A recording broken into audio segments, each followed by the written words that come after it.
Build a successful niche content creation system. A lot of people believe the mistaken idea that they have to produce content every single day.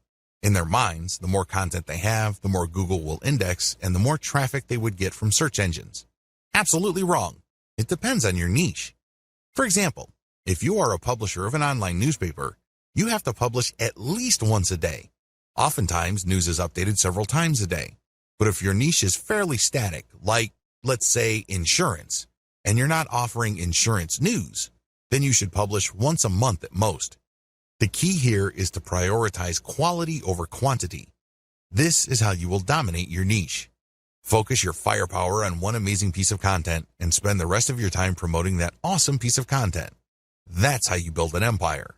Again, it depends on your niche, but the takeaway here is quality over quantity. The shortcut. As you probably already know, if you come up with some weird ideas for what's hot in your niche, chances are you'll fall flat on your face. This is almost guaranteed. Unless you're absolutely sure that you have some sort of mental connection with your target audience members, chances are whatever ideas you think are hot are not all that hot to them. This is where reverse engineering comes in. Study your competitors and look at their most successful pieces of content. Look for content they have that has amazing levels of engagement. Start with those topics. Pay attention to those patterns and themes. Collect them, and then start with curation.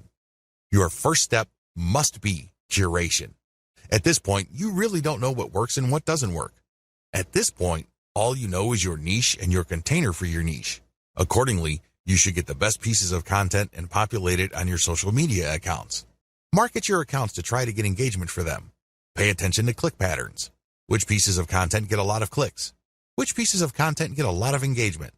Now, line these up and then see which pieces of content actually gets conversions. I'm talking about sales or mailing list opt-ins here. Once you have seen the results from your curated content, zero in on the specific types of content that generate a lot of the results that you're looking for. Load more successful curated content. Now that you know the theme or type of content that gets a lot of love from your audience members, get more of that stuff. See if the pattern holds. If this is the case, then you're onto something. You can then move on to the discussion below. However, if you notice that the new stuff isn't converting as the old stuff, then you need to keep looking for more patterns. It may well turn out that the initial success of certain niche content may be a fluke. Maybe it's some sort of statistical blip. Given enough time, you should be able to see key patterns as far as the type of content that generates the most engagement, conversions, or clicks. Create your own content based on your most successful curated material. Now that you have a clear idea of the type of curated content that gets the most engagements, conversions, and clicks, the next step is to come up with your own version of that content.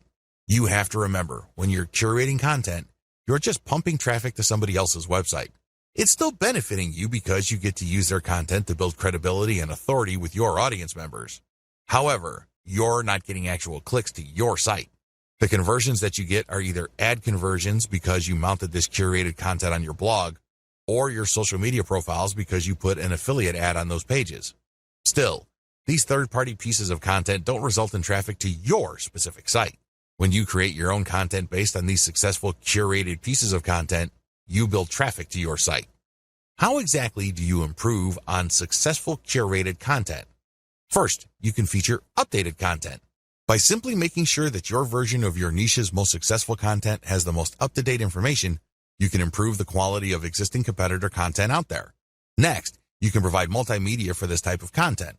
For example, a top 10 list on the best dog houses are big in your niche. Instead of just a text list of key products and what's so awesome about them, show actual videos and pictures. Third, you can use long-form content.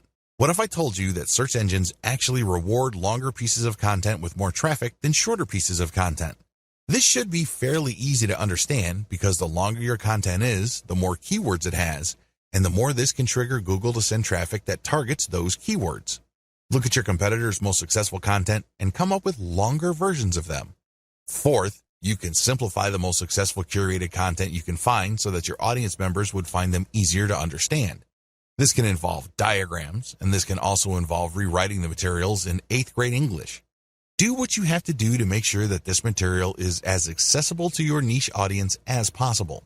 Finally, you can convert your competitors' most successful content into a video. This not only gives you access to YouTube, but it also makes your content more engaging on social media like Facebook, which can turbocharge your traffic results. Create multiple format adaptations of your content. Now that you have created your own content based on the best curated items you've used, the next step is to promote this content on all your social media accounts as well as on your mailing list. In addition to that, you should create multiple format adaptations of your content. For example, you have a blog post. Convert into questions, and then add snippets of content from that blog post along with a shortened link, and then share it on Twitter. Similarly, you can take the questions that your blog post talks about and create question and answer blocks. So basically there's one question, and then you copy and paste a significant answer, and then put original content at the bottom. You then post this on Quora.com. Third, you can create videos, infographics, or just share the plain link on Facebook. Fourth, you can create a video, as I have mentioned earlier, about your blog post and then share it on YouTube and Vimeo. Make sure you use your target keywords for your tags and categories. Finally, you can create an explanatory picture for your blog post and then share it on Pinterest. The picture, of course, links to the blog post. By creating multiple format adaptations of your content and heavily promoting them on your social media accounts, you drive niche targeted traffic from all over the internet to your website. Make sure each piece of content you produce promotes older pieces of content. When you create a new piece of content on your blog or website, create at least 3 links within it that links to older pieces of content you have published. Don't waste this opportunity. If you are able to drag anybody from the internet to view your content, try to turn that one visit into multiple page views. You do this by putting text links as well as graphical links in your blog post. Again, the key here is to maximize dwell time. You get to brand them better, and you also drag them into the deeper and deeper parts of your website, which can increase the chances of conversion.